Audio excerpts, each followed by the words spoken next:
ছোট পর্দার জনপ্রিয় অভিনেত্রী তানিয়া বৃষ্টি তার প্রতিভা গুণে দর্শকদের ভালো ভালো অনেক নাটক উপহার দিয়েছেন। সম্প্রতি ব্যক্তিগত জীবন নিয়ে আলোচনাতেও আসেন তিনি। তবে সাহসী চরিত্রের একটি নাটকের জন্য আবারও প্রশংসা কুড়ালেন তানিয়া। চোখটা আমাকে দাও নামের একটি নাটকে অভিনয় করেছেন তানিয়া। সেখানে তিনি একজন পতিতা চরিত্রে অভিনয় করেন। নাটকটি প্রকাশিত হওয়ার পর থেকেই শুভেচ্ছায় ভাসছেন এই অভিনেত্রী। এটি রচনা ও পরিচালনা করেছেন সাগর জাহান। এমন চরিত্র করতে পেরে বেশ উচ্ছ্বসিত তানিয়া। এ প্রসঙ্গে তিনি বলেন, এটি আমার ভীষণ প্রিয় একটি নাটক। চরিত্রটিতে অভিনয়ের জন্য যথেষ্ট প্রস্তুতি ছিল। সাগর ভাই আমার অত্যন্ত প্রিয় একজন পরিচালক। তার নির্দেশনায় এর আগেও বেশ কিছু ভালো গল্পের নাটকে অভিনয় করেছি।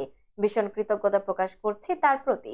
অবশ্যই আন্তরিক কৃতজ্ঞতা প্রকাশ করছি আমার সহশিল্পী জিওভানের প্রতিও। ধন্যবাদ পুরো ইউনিটকে। এই নাটকের জন্য দর্শক ও শুভাকাঙ্ক্ষীদের কাছ থেকে বেশ প্রশংসা পাচ্ছে। নির্মাতারাও প্রশংসা করছেন। আগামীতে আরো ভালো ভালো অন্যরকম গল্পের প্রতি আমার মনোযোগ থাকবে। শোবিজ পাড়ায় প্রেমের গুঞ্জন নিয়ে অসংখ্যবার আলোচনায় এসেছেন অভিনেতা আরুশ খান ও তানিয়া বৃষ্টি। সম্প্রতি বিষয়টি আলোচনা এলেও তারা জানান তাদের কাছে কাজটাই মুখ্য।